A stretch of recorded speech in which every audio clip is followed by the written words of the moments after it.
गरीब काली लड़की की शादी। किसी शहर में गार्गी नाम की एक लड़की अपनी माँ के साथ रहती थी। गार्गी बहुत गरीब थी क्योंकि उसके पिता के जाने के बाद उसकी माँ सुजाता नौकरानी का काम करके अपने घर का गुजारा करती थी। गार्गी पढ़ाई में बहुत अच्छी थी। सुजाता ने कभी भी गार्गी की पढ़ाई नहीं बंद करवाई। गार्गी ने अपने टैलेंट के दम पर एंट्रेंस एग्जाम क्लियर किया और एमए के लिए बहुत अच्छे कॉलेज में अपना एडमिशन करवाया। गार्गी के क्लास में शिवम नाम का एक लड़का था जो गार्गी का बहुत अच्छा दोस्त था। गार्गी, तुमने फिजिक्स के नोट्स बना लिए है क्या? अगर बना लिए है तो क्या तुम मुझे अपने नोट्स शेयर करोगी? हाँ शिवम, मैंने बना लिए हैं और मैं तुम्हें अपने नोट्स दे दूंगी। इतना बोलकर गार्गी अपने बैग से नोट्स निकालती है और शिवम को दे देती है। इस तरह दोनों किसी न किसी तरह की मदद एक दूसरे से लिया करते थे। कॉलेज की छुट्टी के बाद दोनों घर एक साथ ही जाया करते थे। इस तरह उनमें बहुत बातें हुआ करती थी और उनकी दोस्ती धीरे धीरे प्यार में बदल जाती है। इस तरह 2 साल बीत जाते हैं और दोनों की एमए की पढ़ाई पूरी हो जाती है। फिर गार्गी शिवम से कहती है, शिवम, अब तो हमारा कॉलेज खत्म हो गया है। लगता है अब हम नहीं मिल पाएंगे। कॉलेज खत्म हो गया है तो क्या हुआ? चलो हम दोनों शादी कर लेते हैं। शिवम की ये बात सुनकर गार्गी बहुत खुश होती है और शादी का प्रपोजल एक्सेप्ट कर लेती है। शिवम घर जाकर अपनी माँ को गार्गी के बारे में बताता है। माँ, मैंने गार्गी नाम की एक लड़की को अपने लिए पसंद कर लिया है। मैं उससे शादी भी करना चाहता हूँ। अच्छा, कौन है वो लड़की और तुझे कहाँ मिली? गार्गी मेरे क्लास में ही पढ़ती थी। वही मेरी उससे मुलाकात हुई और हमारी दोस्ती प्यार में बदल गई। और हाँ, गार्गी से मैंने पहले भी आपको मिलवा रखा है। गायत्री कुछ देर तक सोचती है और उसे गार्गी के बारे में याद आ जाता है। गायत्री को गार्गी बिल्कुल पसंद नहीं थी, इसलिए वो शिवम की बात सुनकर नाराज हो जाती है और बोलती है, दुनिया में इतनी लड़कियां हैं और तुझे वही काली लड़की पसंद आई? तुझे और लड़कियों ने भाव नहीं दिया क्या जो तू उस काली लड़की से शादी करने के बारे में सोचने लगा? चाहे कुछ भी हो, मैं तेरी शादी गार्गी से नहीं करवाऊंगी। मैं उसी से शादी करना चाहता हूँ और उसी से शादी करूँगा। अगर आपने मेरी शादी गार्गी से नहीं करवाई तो मैं किसी भी दूसरी लड़की से शादी नहीं करूँगा।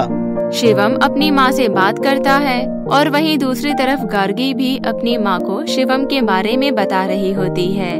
माँ, आप शिवम को तो जानती हो ना, मैं उसी से शादी करना चाहती हूँ। शिवम अच्छा लड़का है, मैं तेरी शादी उससे करवाने के लिए तैयार हूँ। लेकिन उसने अपनी माँ से बात की क्या? हाँ माँ, शिवम भी अपनी माँ से बात कर ही रहा होगा। अगर शिवम की माँ मान गई तो मुझे तुम्हारी शादी से कोई परेशानी नहीं है।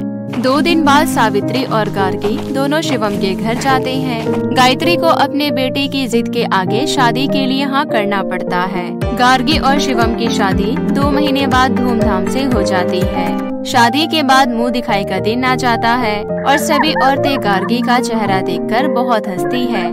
अरे गायत्री, तेरी बड़ी बहू तो इतनी खूबसूरत है, लेकिन ये छोटी बहू कैसी ढूंढ कर ले आई? देखो तो कैसी काली कोयला की तरह लग रही है। अरे नहीं रूपा, मेरी पसंद की नहीं है, बल्कि शिवम खुद इससे शादी करना चाहता था तो भला मैं क्या ही करती। मैंने तो अपनी पसंद की अपनी बड़ी बहू लेकर आई थी और देख, वो तो खूबसूरती में बिल्कुल हीरा लगती है।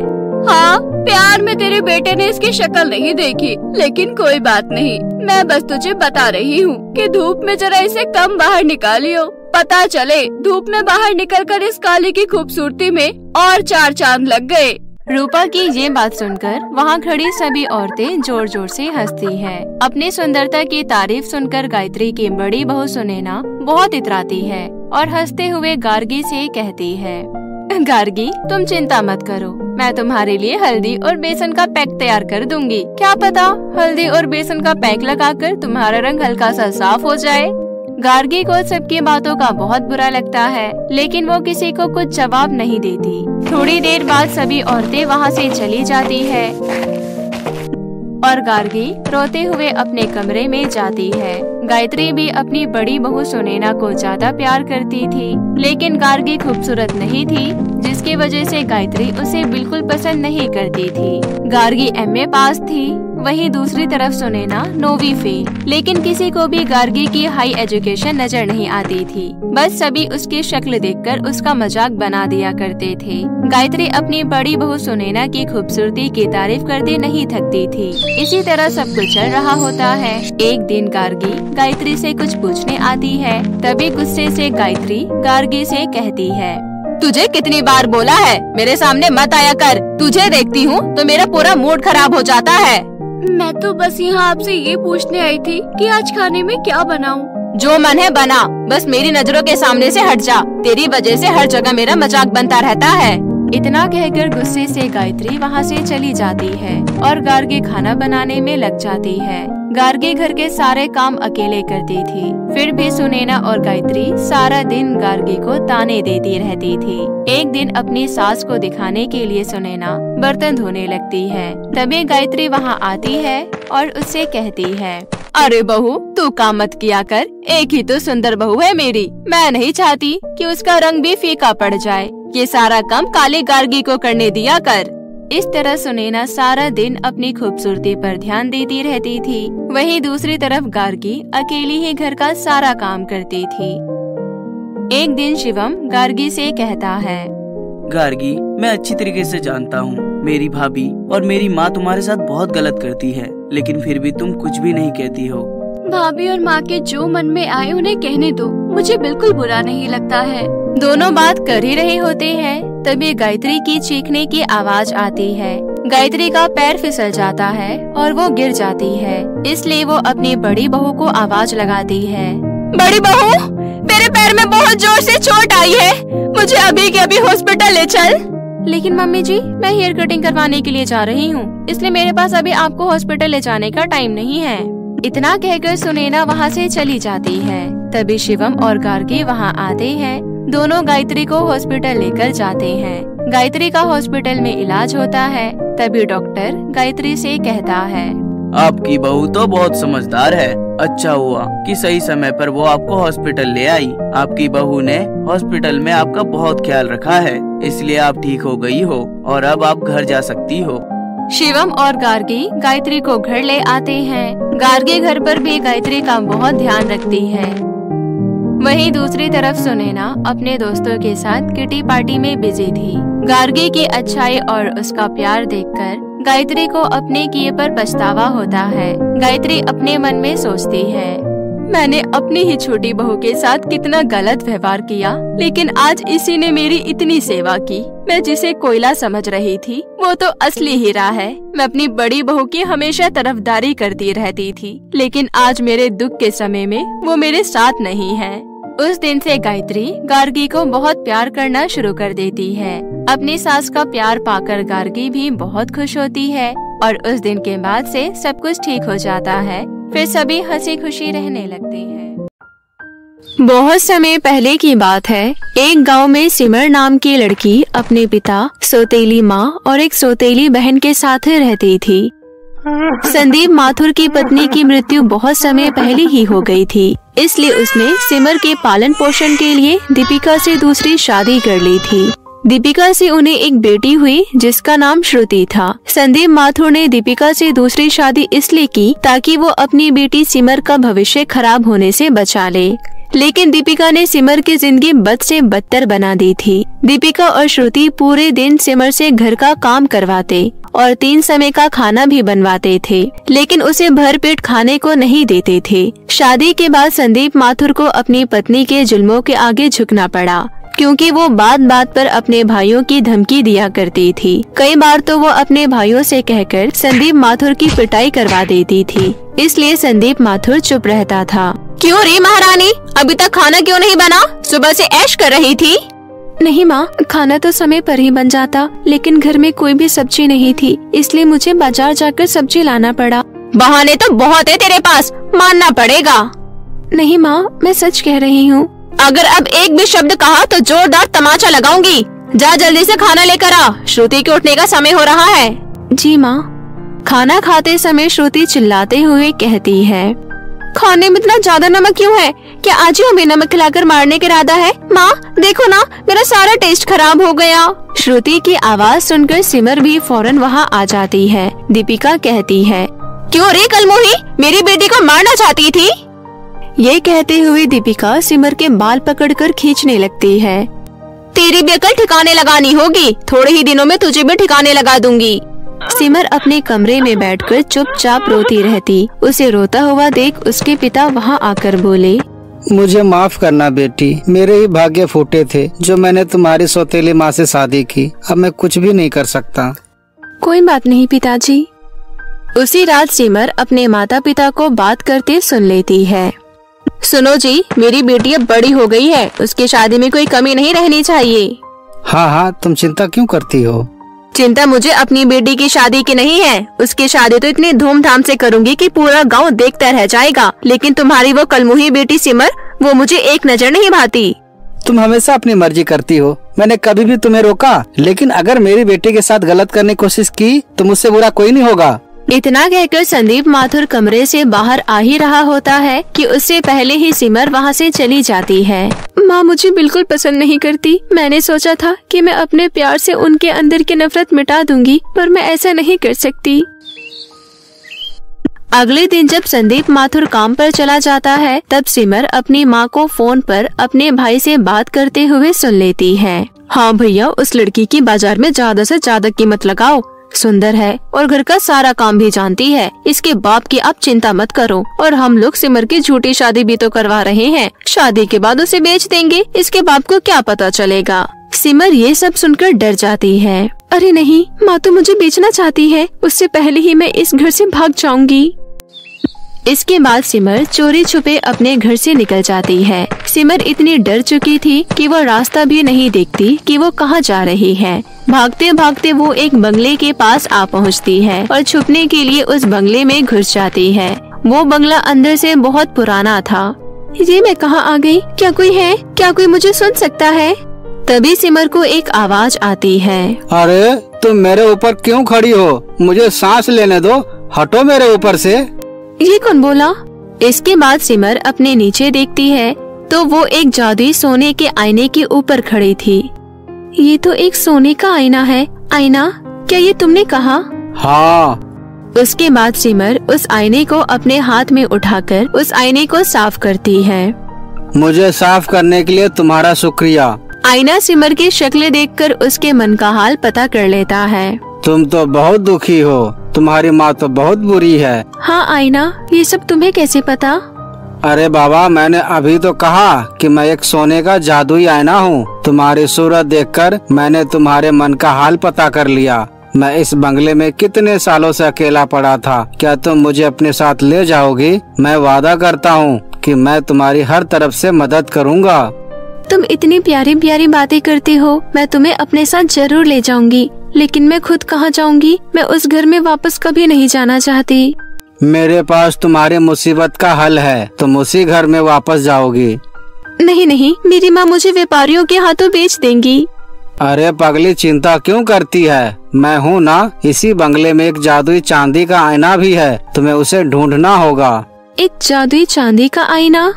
हाँ, वो आईना तुम्हारी माँ को सबक सिखाएगा, पर ध्यान रहे तुम गलती से भी उसमें अपना चेहरा मत देखना। इस बंगले में 2 जादुई आईना है, एक मैं जो इतना प्यारा हूँ। मेरे आईने में अगर कोई भी अपनी शक्ल देख ले तो उसके भाग खुल जाते हैं, लेकिन अगर किसी ने गलती से भी उस चांदी के आईने में अपनी शक्ल देख ली तो उसकी जिंदगी तो नर्क है, नर्क। उसके बाद सिमर उस चांदी के आईने को ढूंढ लेती है और उस आईने के ऊपर एक कपड़ा रखकर अपने घर ले जाती है। घर जाकर देखती है तो उसकी माँ के साथ उसके 2 भाई भुवन और चमन भी बैठे हुए थे। जादुई आईना, अब हम घर आ चुके हैं, जल्दी से बताओ कि मुझे क्या करना है। मैं माँ को क्या कहूँ? मामा भी माँ के साथ ही बैठे हैं। उसके बाद आईना धीरे धीरे सिमर के कान में कुछ कहता है। उसके बाद सिमर अपनी माँ के पास जाकर कहती है, माँ मैं आपके लिए कुछ लाई हूँ। कहाँ थी महारानी सुबह से घर का कुछ काम क्यों नहीं हुआ? और क्या लाई है तो मेरे लिए? माँ, जब मैं आज जंगल से लकड़ियाँ काट कर ला रही थी तब मुझे एक जादूगरनी मिली। जादूगरनी की मदद करने के बाद उन्होंने मुझे ये चांदी का आईना दिया। उसके बाद मैंने इस आईने में अपनी सूरत देखी और पता है माँ, तुरंत ही मेरे हाथ में एक सोने का सिक्का आ गया। क्या सच में? दिखा दिखा सोने का सिक्का कहाँ है? दिखा, ला ये आईना मुझे दे। माँ, वो सोने का सिक्का तो शायद मेरे कमरे में छूट गया, मैं बाद में दे दूंगी। ये लीजिए, आप ये आईना ले लीजिए, और हाँ, इसमें आप अपनी सूरत सोने से पहले ही देखना, ऐसा उस जादूगरनी ने कहा था। ठीक है, अब जाकर अपना काम कर। दीपिका मन ही मन सोचती है, अब इसे बेचकर क्या फायदा, अब कुछ फायदा का काम कर रही है ये मेरे लिए। उसके बाद दीपिका अपने भाइयों से कहती है, आप दोनों बैठकर यहाँ शक्ल क्या देख रही हो, जाइए यहाँ से। ये कहकर वो अपने दोनों भाइयों को वहाँ से भेज देती है। रात होने के बाद दीपिका उस जादुई आईने में अपनी शक्ल देखती है। तो मैं सुंदर के साथ साथ अमीर भी हो जाऊंगी। ये कहती हुई वो आईने में अपनी सूरत निहार रही थी कि तभी वो जादुई चांदी का आईना बोला, तुम तो बहुत पापी इंसान हो। आज से तुम जो भी कपड़े पहनोगी वो अपने आप ही फट जाएंगे। तुम अपना चेहरा कितना भी चमकाओगी उतने ही बदसूरत हो जाओगी। मन में जितना लालच करोगी उतना ही गरीब हो जाओगी। ये क्या बोल रहा है? ये कहकर दीपिका उस जादुई आईने को तोड़ देती है और अगले दिन से दीपिका के साथ वो सब होने लगा जो उस आईने ने कहा था। माँ, ये कैसे कपड़े पहनकर आ गई हो आप, और आपकी शक्ल को क्या हुआ? देखना बेटी, मेरे कपड़े अपने आप ही फट गए, और ये मेरे चेहरे पर क्या हो रहा है? माँ, अब पागल हो गई हो, पागल। इतना कहकर श्रुति वहाँ से चली जाती है। अरे भाग्यवान, ये कौन सा फैशन है? फटे कपड़े पहनकर बाहर जाओगे तो लोग क्या सोचेंगे? आप चुप रहिए जी और जाकर अपना काम कीजिए। ये सब देखकर सिमर समझ गई कि ये सब जादुई चांदी के आईने की वजह से ही हुआ है। कुछ दिनों तक ऐसा ही चलता रहा। अब दीपिका को उसकी बेटी ने भी इज्जत देनी बंद कर दी। लोग उसे पागल कहने लगे। दीपिका लोगों की बातें सुनकर धीरे धीरे बावली हो रही थी। अपनी माँ की हालत देखकर सिमर जादुई सोने के आईने से कहती है, आखिर वो है तो मेरी माँ ही ना। बुराई के प्रतीक का जादुई चांदी का आईना टूट चुका है। अब तुम ही मेरी मदद कर सकते हो। मेरी माँ को पहले की तरह ठीक कर दो। नहीं, उसने तुम्हें बहुत परेशान किया है। तुम्हें बेचने की भी सोच रही थी। मैं उसे ठीक नहीं करूँगा। तभी दीपिका वहाँ आ जाती है। दीपिका जादुई सोने के आईने से अपने ठीक होने की दुहाई करने लगती है। मुझे ठीक कर दो आईना, आईना मुझे ठीक कर दो। सिमर और उसकी माँ के इतना गिड़गिड़ाने के बाद जादुई सोने का आईना दीपिका को पहले की तरह ठीक कर देता है। ठीक होने के बाद दीपिका को अपनी सारी गलती का एहसास हो जाता है। सिमर दीपिका से माफी मांगने लगती है। मुझे माफ कर दीजिए माँ, मैं आपकी ऐसी हालत नहीं करना चाहती थी। मैं बस खुद को बेचना नहीं चाहती थी। तूने जो भी किया खुद को बचाने के लिए किया, लेकिन मैं तो एक माँ हूँ। मैंने तेरे साथ इतना बुरा सलूक किया। मुझे माफ कर दे बेटी। आज से तुझ में और श्रुति में कोई फर्क नहीं है। तुम दोनों मेरे लिए एक समान हो। ये कहकर वो सिमर को गले लगा लेती है। कुछ दिनों बाद सिमर और श्रुति की एक ही साथ बहुत धूमधाम से अलग अलग घर में शादी हो जाती है और सभी हंसी खुशी अपना जीवन व्यतीत करने लगते हैं। जादुई हीरे की नदी। एक गांव में वर्षा अपनी माँ फुलवा के साथ रहती थी। उनके पास कुछ बकरियां थी जिनका दूध बेचकर उनका गुजारा चलता था। एक दिन, माँ, मैं बकरियों को चराने जा रही हूँ। ठीक है बेटी, जा, जंगल में ज्यादा अंदर मत जाना। वर्षा घास के मैदान में बकरियों को चरने के लिए छोड़ देती है और खुद कुछ घास बिछाकर उस पर लेट जाती है। ठंड का मौसम था, धूप खिली हुई थी और हल्की हल्की हवा चल रही थी, इसलिए वर्षा को नींद आ जाती है। जब वो नींद से जागी तो उसने अपनी बकरियों को गिना। सारी बकरियों में से एक बकरी गायब थी। वर्षा बकरी के पैरों के निशान का पीछा करते हुए जंगल के बहुत अंदर पहुंच जाती है। उसने देखा कि उसकी बकरी एक बाबा के पास खड़ी है। बाबा बकरी को सहला रहा था। आओ बेटी, ये रही तुम्हारी बकरी। तुम तो बिल्कुल अपने पिता की तरह दिखती हो। आपका बहुत बहुत शुक्रिया। आपने मेरी बकरी का ध्यान रखा, लेकिन मैंने अपने पिता को नहीं देखा है। आप उन्हें कैसे जानते हो? क्या तुम्हें पता है तुम्हारे पिता कहाँ हैं? हाँ, उनकी मृत्यु हो चुकी है। मुझे ये माँ ने बताया। नहीं, तुम्हारे पिता अपनी गरीबी मिटाने यहाँ से बहुत दूर हीरो की नदी के तलाश में हीरापुर गए हुए हैं। हीरापुर में एक नदी है जो कि अभी सूखी पड़ी है। आने वाले कुछ ही दिनों में उसमें हीरो के साथ पानी आने वाला है। शाम को जब वर्षा अपने घर पहुंचती है तो अपने पिता के बारे में अपनी माँ से पूछती है। माँ, आप तो कहती हैं पिताजी मर चुके हैं, लेकिन आज जंगल में मुझे एक बाबा मिले थे। तू जंगल के अंदर क्यों गई? मैंने तुझे मना किया था ना। माँ, वो बाबा कह रहे थे कि पिताजी जिंदा है और कहीं दूर हीरे की नदी की तलाश में गए हैं। बेटी, उस आदमी की बातों में कभी मत आना। तेरे पिता उसी आदमी की बातों में आकर हीरो की नदी की तलाश में गए और फिर आज तक नहीं लौटे। मैं नहीं चाहती कि तेरे पिता की तरह मैं तुझे भी खो दूं। आज तक मेरी जिंदगी में कोई मकसद नहीं था माँ, लेकिन मेरी जिंदगी का अब एक मकसद है। परिणाम कुछ भी हो, लेकिन मैं पिताजी की तलाश में जरूर जाऊंगी। आप बस मुझे अपना आशीर्वाद दीजिए। अगले दिन वर्षा एक बैग टांगकर उसी जंगल में उस बाबा के पास जाती है और उनसे वहाँ जाने का एड्रेस पूछती है। जंगल पार करके एक नदी पड़ेगी। नदी पार करने के बाद एक और जंगल पड़ेगा और फिर एक भयानक रेगिस्तान। इन्हें पार करके तुम हीरा नगर पहुँच जाओगी। बहुत सावधान रहना, रास्ते में बहुत कठिनाइयाँ आएगी। वर्षा जब पहला जंगल पार करके नदी के पास पहुँचती है तो उसे वहाँ एक लड़का मिलता है। क्या आप भी हीरा नगर जा रहे हैं? हाँ, मेरी माँ बहुत बीमार है। उनका इलाज कराने के लिए बहुत पैसों की जरूरत है। अब हीरे की नदी ही मेरी एकमात्र उम्मीद है।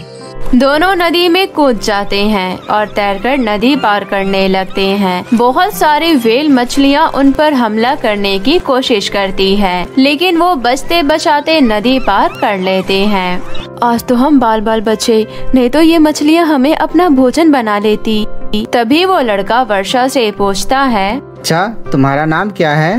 मेरा नाम वर्षा है। आज हमें जंगल की बाधा पार करनी है। जंगल बहुत भयानक और काला दिख रहा था। बड़ी मुश्किल से बचते बचाते दोनों जंगल में चल रहे थे। वो चलते जाते हैं। चलते चलते वो एक अंधेरी गुफा में पहुंच जाते हैं और फिर गुफा पार करके उस रेगिस्तान में।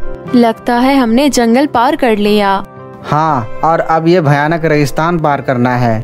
दोनों लगातार 20 दिनों तक उस रेगिस्तान में चलते रहते हैं। वो दोनों जो अपने साथ पानी लाए थे, वो पानी भी उनका खत्म हो चुका था। दोनों भूखे प्यासे बेहोश होकर वहीं पर गिर पड़े। तभी उनके पास एक बूढ़ा आदमी आया और उसने उनको पानी पिलाया। लगता है तुम दोनों भी हीरे की नदी की तलाश में आए हो। हाँ, आप सही कह रहे हैं। मैं यहाँ हीरो की नदी की तलाश में आया हूँ। चलो फिर मैं तुम्हें वो हीरे की नदी दिखाता हूँ। बूढ़ा आदमी दोनों को लेकर एक सूखी नदी के पास पहुँचता है और कहता है, ये वही नदी है जहाँ कुछ दिनों में बहुत सारा पानी आने वाला है, वो भी हीरो के साथ। उस जगह पर 2-4 झोपड़ियाँ भी थी और झोपड़ियों को देखकर वर्षा कहती है, इन झोपड़ियों में कौन रहता है? यहाँ पर वो लोग रहते हैं जो कई साल पहले हीरे की नदी की तलाश में आए थे। दरअसल मैं यहाँ किसी हीरे की नदी की तलाश में नहीं, बल्कि अपने पिताजी की तलाश में आई हूँ। बहुत साल पहले मेरे पिता हीरो की नदी की तलाश में यहाँ आए थे, आज तक वापस नहीं गए। क्या नाम है तुम्हारा? मेरा नाम वर्षा है। वर्षा नाम सुनते ही बूढ़े आदमी की आंखों में आंसू आ गए। मेरी बेटी वर्षा, कितने सालों बाद मैंने तुम्हें देखा है। कितनी बड़ी हो गई है तुम। मैं हूँ तुम्हारा पिता। पिताजी, आप मेरे साथ घर चलिए। मैंने माँ को वचन दिया था कि मैं आपको लेकर जरूर आऊंगी। बेटी, मैंने जिसके लिए इतना इंतजार किया है, अब वो पल कुछ ही दिनों में आने वाला है। तुम कुछ दिन यहाँ रुक जाओ, फिर हम सारे एक साथ जाएंगे, और वो भी हीरा लेकर। वर्षा वहाँ उस लड़के और अपने पिता के साथ कुछ दिन रुकती है। कुछ दिनों बाद उस सूखी नदी में एक पानी का बहाव आता है, जिसमें बहुत सारे हीरे थे। सभी लोग जो हीरा लेने आए थे, बहुत सारा हीरा एकत्रित कर लेते हैं और सभी उन हीरो को लेकर अपने अपने घर पहुँच जाते हैं। वर्षा भी अपने पिता के साथ घर पहुँच जाती है। वर्षा की माँ अपने पति को देखकर बहुत खुश होती है। मैंने आपका कितना इंतजार किया, मुझे तो लगा था आप मर चुके हैं। अब तुम रो मत फुलवा, अब मैं आ गया हूँ ना, और देखो हीरे लेकर वापस लौटा हूँ। वर्षा और उसके पिता हीरो को बेचकर बहुत अमीर हो जाते हैं। दूसरी तरफ वो लड़का भी अपनी माँ का इलाज करवा लेता है। कुछ ही दिनों में उस लड़की की और वर्षा की शादी हो जाती है और सभी हंसी खुशी अपना जीवन व्यतीत करने लगते हैं। तो कैसी लगी आपको हमारी ये कहानी, हमें कमेंट करके बताएं और इसे अपने दोस्तों के साथ भी शेयर करें। और हाँ दोस्तों, अगर आपने अब तक हमारे चैनल को सब्सक्राइब नहीं किया है तो जल्दी से नीचे लाल बटन दबाकर अभी सब्सक्राइब कर ले और साथ ही बेल आइकन को दबाना ना भूलें। तब तक आप अपना ख्याल रखें। धन्यवाद।